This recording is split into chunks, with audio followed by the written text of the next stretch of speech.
should be aware of or should know about the threat landscape. And I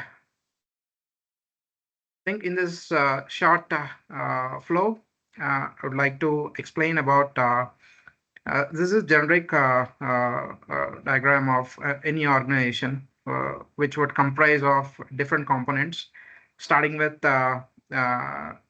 different devices such as internal servers, employee laptops, desktops, databases, printers, and their the organization's cloud environment, and use the pointer. And the organization would have clients in order to cater services to, and also they would have vendors in order to get services from. And everyone is connected through internet. And typically, an organization would have perimeter firewall, internal firewall, and as well as internal router, in order to segregate the network segmentation and as well as internet connectivity into the organization. So the prevalent threat landscape or the prevalent initial vectors to any organization starts with, most of the times it starts with the phishing campaign or a phishing technique, followed by a ransomware. As we can see, a lot of ransomware attacks targeted towards organization in order to exfiltrate data, extort the organization, and as well as like sell the data in the underground forums. And that is on confidentiality and integrity. However, for availability perspective, or if we can see some of the DDoS attacks, they do disrupt the operations. So we can ask some of us who are into different diverse, the audience might be from diverse industry or organizations. So some product-based company wouldn't be caring or wouldn't have that priority for an availability aspect. However, for a financial institution or for a for any specific organization, the availability would be of prime importance, such as cloud service provider and others. So during the DDoS attack, the due to service disruption, uh, then they would definitely have an impact on. And another type of attack, which is in the threat, which is prevalent in the threat landscape, is watering hole attack, which is like a specific website, which is of legitimate, which is widely used, is compromised and hosted with a payload, so that organizations accessing that website would get impacted with a malware or ransomware payload. And different types of malwares, trojans, and backdoors, commodity malware, info stealers, which are also like prevalent in the current cyber threat landscape, which targets the any of the organizations. And in the entire threat landscape, uh, most of the organizations, 90% focus on the external factors or external initial vectors, such as phishing, ransomware, DDoS, and other categories, which are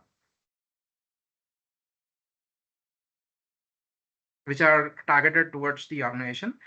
And organization also, the security professionals or the defense professionals of an organization would take required controls and measures in order to mitigate or in order to protect from these attacks. However, the 10% of the threat landscape lies within the insider threats. It could be a disgruntled employee, or it could be a disgruntled, or it could be a fraudulent or malicious vendor who is sitting in the organization premises and impacting the organization. So this covers or summarizes what does it mean, a cyber threat landscape to an organization, and every security professional should be aware of it, so that we can take required decisions appropriately. And The next one is on notable trends, or I would call it as I've just categorized the trends which are observed in 2024. Credential theft was highly prevalent during 2024, followed by delivery of malware onto organizations' machines and exploited vulnerabilities. I think this could have been the biggest challenge for all the organizations because of the products which are deployed and exposed to internet in the perimeter level or in the cloud environments would pose a vulnerability and also which could be leveraged by various threat actors or niche net actors. So exploited vulnerabilities, I would drill down some of these categories in a with specifics in the upcoming slides. And one of the notable trend observed, or the category which is observed during 2024 is high utilization or high leverage of dark web. So we have been seeing dark web postings. Cyber criminals leverage dark web in order to sell or in order to advertise exploits or POC codes in the past, maybe some 6 to 7 years ago. However, currently the usage of dark web forums such as breach forums or exploit forums majorly has been seen in an increase in trend, so that the stolen data or the stolen credentials are like advertised for sale within the dark web or the underground forums. Not only the credential theft or the proof of concept codes for vulnerabilities, the major advertisement or major leverage of dark web is being used or utilized is to sell the initial access of an organization. For example, if there is a vulnerable Redis database or a vulnerable application which the threat actor has observed for a specific organization and compromised it, the threat actors are not like disclosing it or using it for their malicious intent. In fact, they are selling that initial access as an advertisement in the underground forums, starting from not less than $5,000 to more than 100,000 for Fortune 100 or Big Four organizations. So, which shows the emerging trend or surge in usage of the underground forums or dark web forums. And the other trend, which is evergreen or ever known, is phishing. In fact, in phishing, there has been a trend shift in usage of new techniques, which I would explain shortly, like QR code phishing and other forms of phishing. So phishing has not been just a one-step attack, which it used to be in the past or a few years ago, like just compromise a credential and just finish it up. However, threat actors are leveraging phishing in order to carry out multiple stages of attacks. So which I would explain in the coming slides. And AI and automated attacks. So there has been a lot of buzz in AI adoption. It's not a buzz now; it's reality. Most of the organizations have started adopting the Gen AI solutions in their operations in order to act speed, in order to act fastly and as well as save some time for innovation. And also most of the automation flows, they are being part of the agentic AIs and so on. At the same time, threat actors are also leveraging Gen AI in order to craft a phishing page or in order to craft a well-known credential web page and host it as part of their threat campaign. And also some of the threat actors, they are automating attacks using leveraging Gen AI, such as they are just giving the flow or prompts in the Gen AI solutions. and they are getting the entire Jupyter notebook or Python code in order to so that integrate into Jupyter notebook and launch the attack towards the organization. So this is one of the notable trend in 2024. It has been observed, and it's being all these categories are in continuation until now. And supply chain attacks. So supply chain attacks has been the biggest gray area for most of the organizations, because for an organization, we have a robust, for example, if an organization has a robust cyber threat defense team, they have a world-class GRC team who enforce as well as cyber threat defense team who enables or who deploys controls on. So the one of the avenue through which an attack which could be of an entry point or an initial vector could be from one of the supply chain vendors, or it could be third party vendor or a fourth party vendor. However, it relates to the supply chain attack. So supply chain attack in the form of a software supply chain or in the form of hardware supply chain. Hardware supply chain includes various attacks carried out from the chipset or ROM based or BIOS based, and software supply chain. Uh, we can see we have seen in the past notorious or celebrity supply chain attacks such as SolarWinds and others, which have impacted organizations across the globe. And the last but the highest motivator trend or a threat category is on ransomware. So ransomware has been part of the cybercrime or cyber threat ecosystem for at least more than 10 years now, and never ending. They have we have seen, I mean, most of us would have seen various ransomware groups which form as an affiliate program or ransomware as service program, and they carry out launch different types of ransomware attacks towards organizations. So all these categories, all these notable trends or threats, these are all controlled or managed by the threat actor with specific infrastructure, where we call command and control infrastructure, which could be a website, which could be an IP address, which could be a storage to store the payloads, or a dark web forum which they utilize on. So these are some of the high or prevalent notable trends or categories which are observed in 2024. And to continue with, I think I'll take a pause here. I'd like to ask Shravan, do we do questions in between, or sorry to ask at this time, I would have asked this before the session itself. Do we do questions in between, or do we do at the end of the session?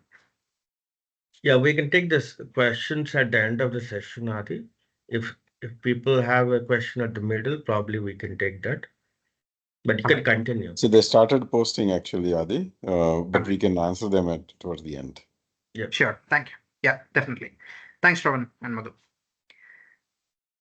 So I think the major expectation of this session is on the emerging tactics, techniques, and procedures, which are highly leveraged by the threat actors. So some of the TTPs are tactics, techniques, procedures. I would have spoken in the previous notable trends, but I would give some specifics here within those different categories. So to start with phishing, as we know, this is the in any organization. In the cyber threat metrics, phishing would be of the first or the top metric, which would be present in the reports, and as well as which would be discussed upon in order to which would help in tool evaluation or and others. So phishing categories, AI powered phishing is what is been an emerging tactic by the threat actors in order to evade various email security gateways. For example, they are spinning up an application in AWS or a GCP or Azure cloud platform with a Gen AI toolset and launching phishing towards different organizations. Obviously, the email security gateways, Amazon or Azure or GCP, they wouldn't be blacklisted or blocked on the email security gateways. In fact, they would allow the emails inside the email box. And maybe some of the prevalent toolset they would analyze with sandbox technique, and they would pull the emails back with a retrospection or with a retrospection scanning. However, if the organization is not using a prevalent or a niche email security gateway, which has got good sandboxing, threat intelligence features, then the AI-powered phishing would be successful by the threat actor who would target the organization. And brand impersonation is one of the tactic which is heavily used by the threat actors. They just register the organization name with a flipping the bit or flipping the alphabet or introducing a number in between the domain, and then they would the threat actor would just send out an email to the vendors or suppliers of an organization, uh, or launch a business email compromise to the organization employees itself. And deceptive links has been part of this phishing. We have seen recently, we are observing a lot of click fix attacks where it's the next level of social engineering through phishing, where deceptive links are present over there, or deceptive commands or summary which is present in the phishing mail, where the threat actor would ask or craft an email in such a way that the victim would definitely click or follow the instructions from the deceptive phishing.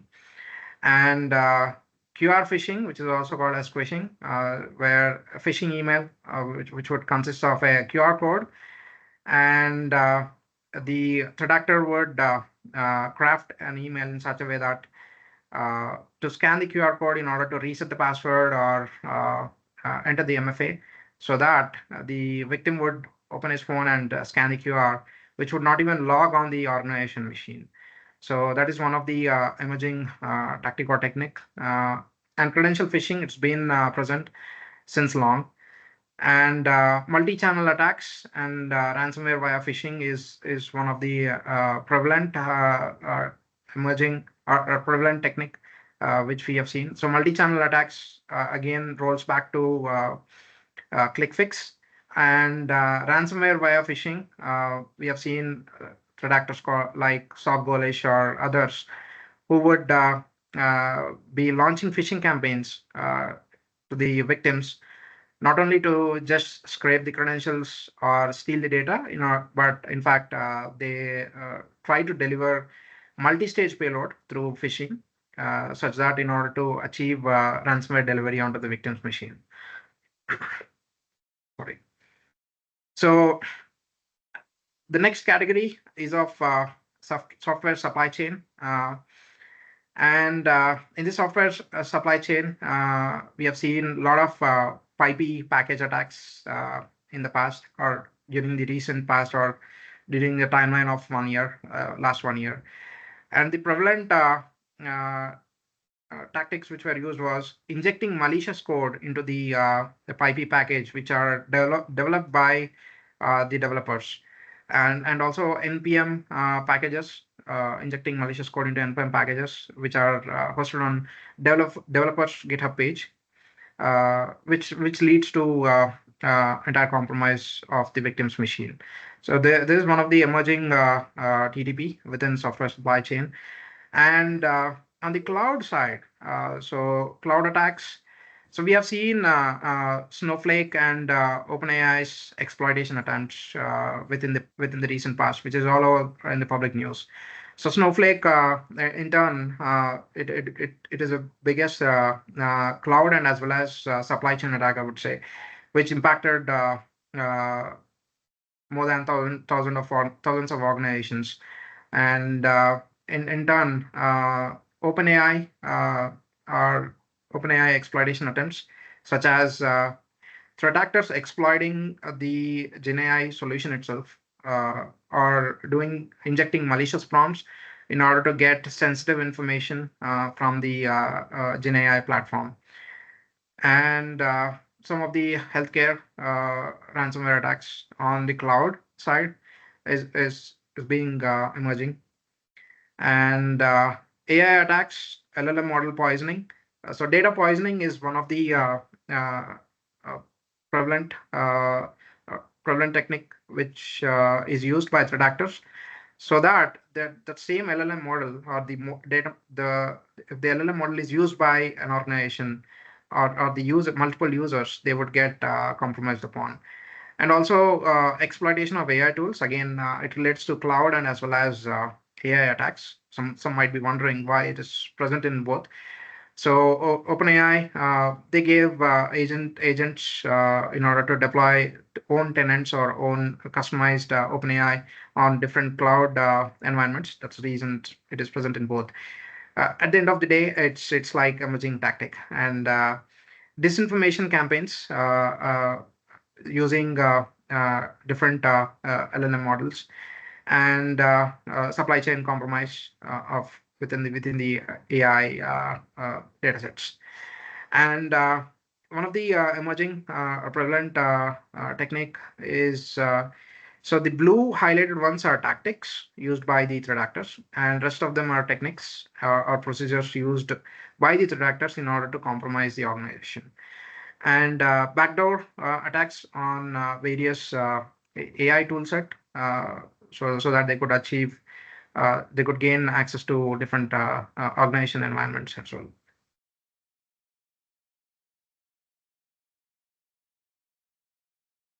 And the this category need not have an introduction. I mean, it doesn't require an introduction to all of us.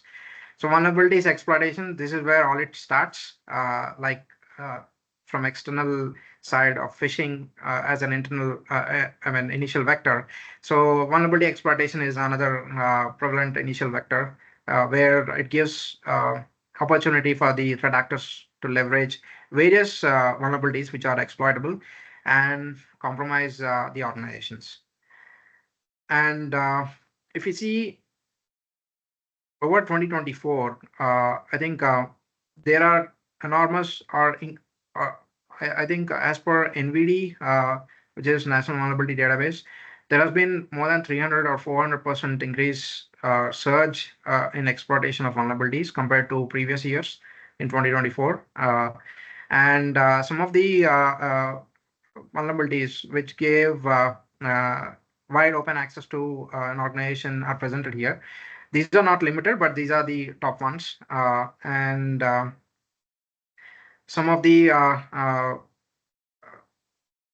network device exploitation, like Fortinet, and as well as application related Microsoft HTML spoofing vulnerability, has led to heavy exploitation onto the organization network, and provided access upon.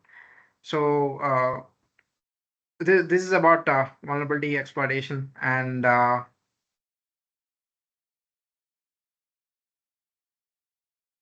next one is on ransomware. So ransomware, we have been observing a lot of ransomwares again with new tactics and techniques, especially Lockbit, Akira, and Ransom Hub. So they are providing ransomware as a service affiliate models, which has been there since long by the other threat actors as well. However, they are freely distributing the sample payloads for the script kiddies, or wannabe threat actors in the underground forums or through Telegram uh, chats as well, where the heavy usage of ransomware payloads has been observed by the ransomware threat groups. And Ransom Hub is one of the prevalent one, or the top ransomware group, which we could see or observe in the recent past. So this is a glimpse about the emerging tactics, techniques, and procedures. I think as soon as we say for a non-cyber guy, as soon as we say, why do we need to know about the TTPs? So what is TTP? So TTP or tactics, techniques, procedure is nothing but tactics gives the high level motive of a threat actor. So what's the objective the threat actor wants to achieve? That's the tactic, and the technique is the the flow or the method used in order to attack or compromise an organization is called a technique, and procedure is like repeated flows used by the threat actor, or the procedures which we have identified on how the threat actor has uh, like achieved its motive is called procedure. So these are well, I mean, pretty much important in order to study or extract from any threat campaign, so that we could apply in defense in the defense strategy. Not only in defense strategy, we can apply it in proactive controls as well, such as detection management or blocking the threat actor infrastructure, such as uh, domains, IPs, hashes, and the TTPs would help or provide insights into carrying out a threat hunt. So usually organizations carry threat hunt on various indicators of compromise, uh, which is very low fidelity. However, the TTPs would give the behavioral aspect of a threat actor, where we could or any cyber threat defense professional could search for the tactics techniques used by the threat actor in rather than the traditional indicators. So this is about the emerging TTPs. So I mentioned credential phishing. So let's see a sample flow on how an attacker would steal the credentials from the victim's machine. Uh, so Shravan, feel free to just update me about the time check if I'm going slow. And so the credential phishing attack flow would comprise like sending a phishing mail to a user, which would look like which would have an urgency, like the mailbox is full or password has been expired, so that the victim or the user would click on the phishing mail, post which the the attacker would craft a login page in such a way, mimicking M365 or Office 365, and the user would enter the credentials thinking that to whether the password has been expired, or to in order to clear the storage of the inbox, maybe I need to log into the page, and the credentials are sent to the attacker's C2 or command and control server. So once the credentials are sent to the attacker's server or C2, so the next step, what the threat actor would do is they would compile the list of the victim's credentials, and they would monetize it. So how they would monetize it is they would post an advertisement in the underground forums, and they would sell it off in the dark web. Like this is a sample posting, not attributing to any of the accounts, but yeah. And I've mentioned about vulnerability exploitation. So just wanted to give a glimpse of the flow, a generic flow, how a vulnerability exploitation happens. So for an organization, within an organization, there would be software and hardware installed, and there are tons of vulnerabilities, hundreds and thousands of vulnerabilities which are applicable for the respective software or hardware, where if a exploit code or a POC, proof of concept code or exploit code is available, the threat actor would scan the internet and try to attack the perimeter devices first, and then run the exploit code or the proof of concept code onto the vulnerable application, and achieve initial access on first, and then try to capture or try to achieve other motives, such as data exfiltration or stealing the data, sensitive data, or in fact compromising the domain controller itself at the worst case. And top vulnerabilities exploited. These are not limited, but these are some of the top vulnerabilities which are exploited in 2024. Heavily exploited. Fortinet device being internet exposed, there will be biggest chance or high chance for exploitation of the network devices, and Cisco as well. And ESXi has been one of the VMware ESXi has been one of the prevalent vulnerability which is exploited by threat actors in order to capture the entire VM farm access. And one of the collaboration tools, Zoom, which gave unauthenticated access to uh, the Zoom meetings. Imagine some intruder uh, or threat actor accessing this meeting without the link. So that's what the vulnerability was about. And ransomware attack flow. So through different methods, the threat actor would like deliver payload to the victim's machine. And once the payload, different stages of payloads are delivered onto the victim's machine, like they capture the data first, they encrypt, and they posted a ransom note. And once they put ransom note, they would exfiltrate the data which is pre encryption phase, and they would extort data. They would extort the organization by advertising it publicly. They'll give a link and organization name in the underground forum stating that we have compromised your organization and we have this set of data, and they would release sample data as well as a snippet. And top ransomware variants, as we have seen in the previous emerging TTPs as well. Ransom Hub has been pretty active in the recent past, and Akira and Lockbit are the other top ransomware variants who would operate in the same methodology, like exfiltrate the data and extort the organizations in order to pay. And I don't want to name any companies or organizations, but recently we have seen a high-profile breach, which has been like affecting almost 140K organizations that relates to supply chain attack flow. So for example, the organization has vendors and clients.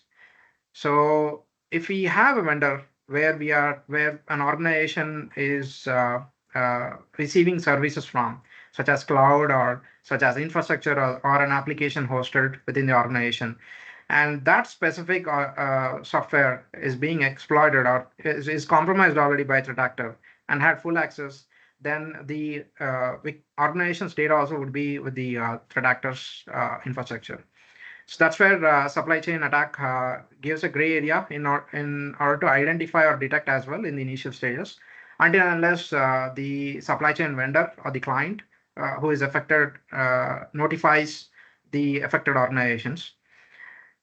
And this is a sample flow on the supply chain attack, where once the threat actor exploits or compromises the vendor or a client, they would leverage that specific software or hardware flaw, and they would or this software or hardware which is being used by the organization, and they would leverage that access in order to compromise the organization itself. And this is about the supply chain attack flow. And some of the supply chain attacks which I can quote here is node package manager poisoning, where developers use a lot of npm packages in order to build solutions. And once the package is poisoned, then if the developer uses it for within the organization or for multiple clients, then everyone is compromised. Yeah, for PyP or Python package manager as well. I think poisoning of PyP packages which would lead to like compromise of the entire solution which is built upon. All right, I think we have come to an interesting area now. So I've so far kept on talking or explaining about different threat campaigns, emerging tactics, techniques, which are compromising different organizations.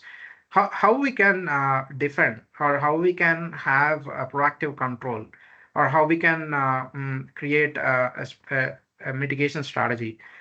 So we have to identify risks first. What are the major risks? Risk mitigation plans for any organization in order to apply the defenses. First and foremost aspect is with the policies. You should have a robust policy in order to enforce controls on, and we should have a good. Any organization should have a good cyber threat defense program, which should contain threat intelligence, threat hunting, incident response, and SOC monitoring. So, which would cater in monitoring, detecting, and responding threats effectively, and as well as blocking them. In fact, and external penetration testing, which would test the controls annual or biannual, so that before the threat actor exploits us, we can have external penetration testing performed on the organization network in order to check or validate the controls. So because most of the organizations, they would, if we ask, if any of the CIO or CISO level asks, are we 100% secure? No one has that 100% secure answer. But in order to have 100% confidence or 100% confidence onto the process or procedures, I think we should have a validation on the controls or the defense measures applied, so that we can test it out and we can have proactive controls rolled out if they fail. And one of the strategy which could help is organization-wide cybersecurity awareness. I think cybersecurity trainings happens annually, biannually, and quarterly in most of the organizations. However, most of the security awareness uh, sessions, they would include a generic content. However, if we have something like the latest kind of attacks which are sent as a session, or which are sent as a notification to the org-wide employees, they would be aware of, and they would, if they receive any or if they observe any specific kind of attacks, they would not click or they would not access upon. And this is a sample, a generic defense and mitigation strategy any organization could apply. And the major important aspect is to have a robust metrics on the controls applied or the defenses applied. And also, I think the management buy-in or the until CIO level, I think if the metrics are presented not only as a number, but as a threat and risk side, I think any organization can reevaluate their defense in depth tool set. The metrics has to help the organization to like proactively take decision on to upgrade the tool set or not, or to add any additional tool set or not. But most, but not as a metric or a number which we are doing good. And I think we have come to the end of the defense and mitigation. So traditional versus proactive defense. So what is the traditional approach which any organization was taking or are still taking? Most of the organizations, they are just having metrics or reporting and review, organization-wide security awareness, like having a once in a year cybersecurity session or a training program, and incident response. So incident response plays a role, proactive and reactive as well. So here, incident response, digital forensics and incident response is plugged into the after the incident happened, or incident happens, or having a third party IR team in order to help the organization. And after action items or post incident steps after the incident has occurred. So that falls under traditional approach. And proactive approach, which would include cyber threat defense as a program.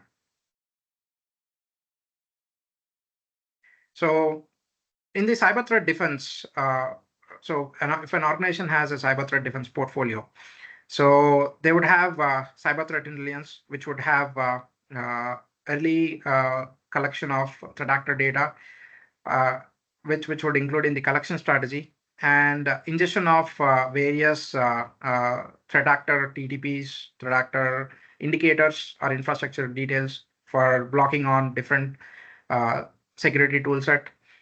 And cyber threat intelligence would help in creating cyber threat hunts, so that which would give a hypothesis or a summary of the TTPs used or leveraged by threat actors in order to check in the organization environment. And detection management and as well as breach and attack simulation also would be a proactive approach. So once within the cyber threat defense portfolio, I think CyberSOC monitoring is the one which is like active 24/7 in order to monitor the onboarded detections or signatures which are present in the defense toolset. And having a deception program also would give a proactive detection of threat actor, where creation of honey tokens or honey accounts within the organization or at the perimeter level.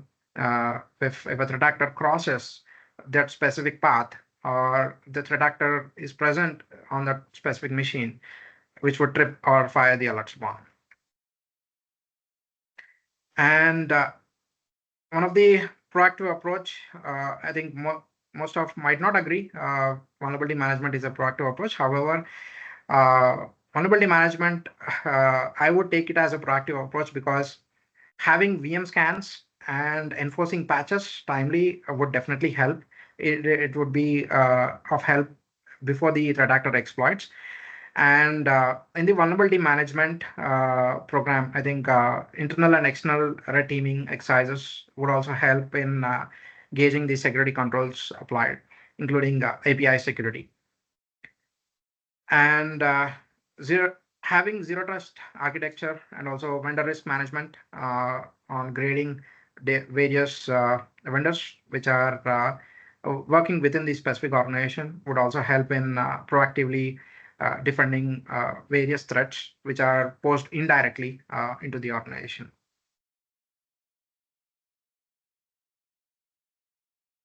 So I think with this, I think we have come to the questions/discussion area. So Shravan, I would like to hear questions from the chat or from the audience who are in the pod. Yeah, thanks, Adi, for the session. Let's first take some questions which were posted in the chat. I know some of these were answered, but I would also need your suggestion as well, just to be on the safer side. The question which I see is, can you, from one of the members, can you please suggest any tool to find out credentials theft details in the dark web? Yeah. So there are open source tools and as well as I think commercial tools which would give exposure towards the credentials which are posted in the dark web. And there are different Telegram channels, open Telegram channels, where some of the info stealer logs or the credential logs which are posted upon. I think once this session is completed, I think I would be of I can share some of the open source links, how to scrape securely without impacting your personal machine from the dark web, and see if the credentials are present in the dark web or not. And the second point for that question is, some of the threat actors, they would only share credentials to the known parties within the underground forums. For example, in the dark web forums, how it works is, with if a for when in one of the forums, let's take breach forums as an example. In the breach forums, the threat actor creates a thread or an area where the threat actor posts some data. So threat actor will only allow the members who are of trust for the threat actor or has been present in the dark web for almost more than 3 or 4 years. So they would allow them to be part of the thread and share the details upon. And the rest of the part, they would monetize the credentials in the form of an advertisement. So it is not sure shot that from the open source tools, we can directly scrape and get all the details which are, I mean, all the credentials which are exposed or credential theft, which is in the dark web forum. In case of commercial toolset, I think the commercial toolset vendors has presence in dark web forums as well. Best example I can quote is some of the top threat intel commercial threat intel tools. And yeah, Adi, I think McAfee also does that, right? By default, if you have the license, it does verify and notifies as well where all the information is found. exactly. I wouldn't want to quote tool names. If And at all it okay, is allowed, I can okay. quote tool names as well. Because otherwise it will be like it would look like branding or I understand. yeah. Yeah. All right, next question. I think Chandra has posted something about how is it possible to access or participate this meeting without a link. Probably he was referring to one of the recent Zoom vulnerabilities which you were talking about. Chandra, is that the question about, or Madhu Yeah. also answered about it? I don't know. I want to understand the intent of that question. Yeah, yes, yeah. So I think is that question posed towards that a Zoom unauthenticated vulnerability? No, Yes, that's what I wanted to know, Chandra. If yeah, you're there, unmute yeah. yourself Yes, and. yes, that is correct. Yeah. Oh, Okay. okay. So that's the vulnerability within Zoom where an unauthenticated party or an attacker could exploit or could get into the Zoom meeting. More specifics, I would share it along with the CV details. I think there's a POC code available as well publicly on how to like. I think Zoom has fixed it from the Zoom cloud side. But if anyone has like using Zoom as a software as service from within installed on their in the within the organization and has not patched it, I think they are still vulnerable for it. I remember a couple of scenarios which were around the internet saying that unauthorized people they used to join in calls Zoom calls. Yeah. and yeah, right, yeah, good. Another scenario from Chandra. Organization has a policy to conduct DR, which is disaster recovery exercises for SharePoint on or before 15th Feb 2025. Today is 29th March 2025. The DR exercise is not conducted so far because the team responsible for the SharePoint server is busy and is not responsive. Question is this a risk or an incident for an organization? I think It's this would incline towards more into a risk uh, because since we are talking about DR side, it's not an active prod site which has not been updated. It's a DR site. I think it should be in the form of like recorded in the risk register or audited by the GRC team or enforced or followed upon by the GRC team with the owners. Yeah, even I echo with Adi. Usually, these are all fall on the risk side rather than considering as an incident for the organization. Yeah. Okay. Uh, and the question, I'm using Microsoft Defender 365 attack simulation module to conduct our phishing simulations. This tool doesn't have the ability to create a payload related to QR code. Can you suggest any tools to create a QR-based payload? All right. So, for example, might sound very easy, but uh, it's an easy task. For example, we can use uh, Python libraries in order to create a QR code phishing, QR code web page, or in fact, if you have hosted your web server and you have opened it in Chrome browser or in Edge as well. I'm not sure in Edge, but in Chrome, you can create QR code for it. Just go to Tools and Share. It will give a QR code option over there. So these are the two methods which we can create QR code for a specific web page. All right. No, so I think the question probably goes beyond a Yeah. bit more deeper. Would it be possible when I scan something that something can be downloaded without my intervention? Absolutely. The QR phishing intent or motive is that. So QR phishing, it would have a credential harvesting page, or it might have a payload which could be downloaded onto the device, on the mobile device, and as an implant or compromise the mobile device itself, or complete takeover. I think if we have if anyone has awareness on the Pegasus software or Pegasus spyware that was used in some of the QR code phishing by the threat actors. So with single step, they could compromise uh, an Apple based iPhone. I mean, Apple iPhone. But it was targeted to journalists, and mostly it was targeted towards journalists and uh, as well as government officials or entities. Okay. I think one more question. With the rapid advancement of AI-driven deepfakes and voice cloning scams, how do you see the cyber threat landscape evolving in the next few years?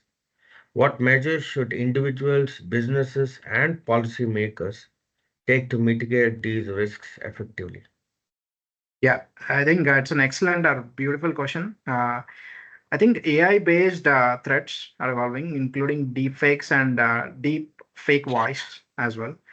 So for deepfake videos, I think some of the AI toolset, they are in process, or they are in kind of implementing some of the measures such as uh, pixel watermarking, wherein you will not see the watermark. However, when the video is analyzed in their specific tool set, they could see from where it has generated, from which account it has been generated upon from. So that's one of the measure or which policymakers or the AI tool set uh, or AI tool innovators can think of. And for voice, I think I need to still explore. I'm not sure about. I haven't seen any deepfake voice attacks so far, uh, so that I couldn't comment right now on how to take mitigations upon. Yeah. I think Because voice cloning, because voice cloning can happen, and in order to identify it, I think we should still explore, or the toolset owners should explore more ways to mitigate that. recently, IC2, we had a chance to participate in the Shield conference for 2 days, and one of the sessions, the Maharashtra police, they were talking about this identifying AI-driven deepfakes videos and all that. So in that session, they clearly mentioned that government has taken up a few subscription with some of these AI-based tools, where let's say you have a video or something of yours which is posted online, which you feel that that's a fake one. You can go to the government and they would run that video through that software, and they would issue a certificate as well saying that the document, sorry, not the document, the video which was posted is fake. And if you're a celebrity and if you're concerned about your reputation, they also have an option that you can post that certificate online saying that whatever is going on is fake as since. So that itself says that there are few companies and there are few softwares which are in place, probably to the right channels and to the government. I think we definitely can have some information about it. Yeah, But brilliant. Yeah, yeah. brilliant response or answer from, I don't know, I'm not seeing the chat, but thanks for it. So the detection of that specific deepfake video is through pixel watermarking. So with the naked eye, if you see the video, we wouldn't see that specific watermark.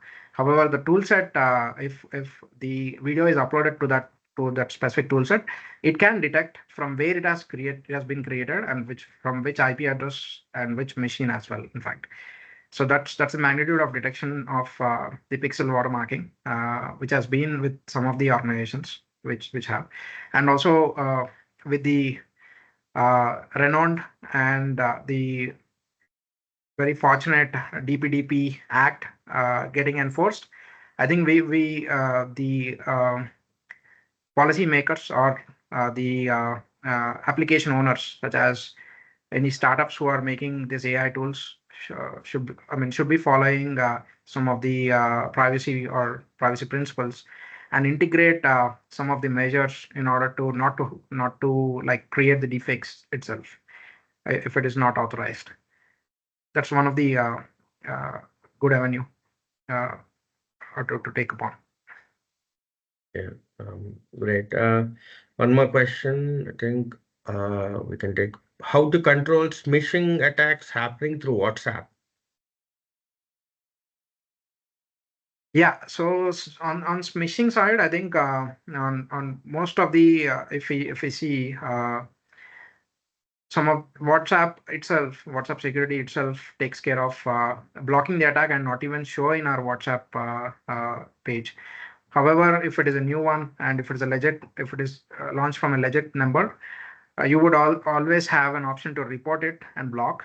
But if you are getting repeated uh, like smishing attacks on the WhatsApp, I think security at WhatsApp uh, would be the good avenue to report to, and they would run down specific searches on what all numbers it's being targeted on apart from your number, and they would block on the WhatsApp level itself.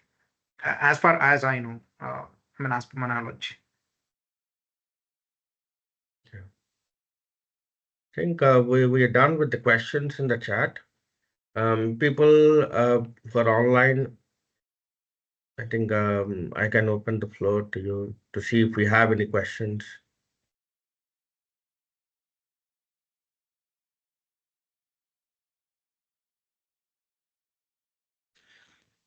Wonderful. I guess not.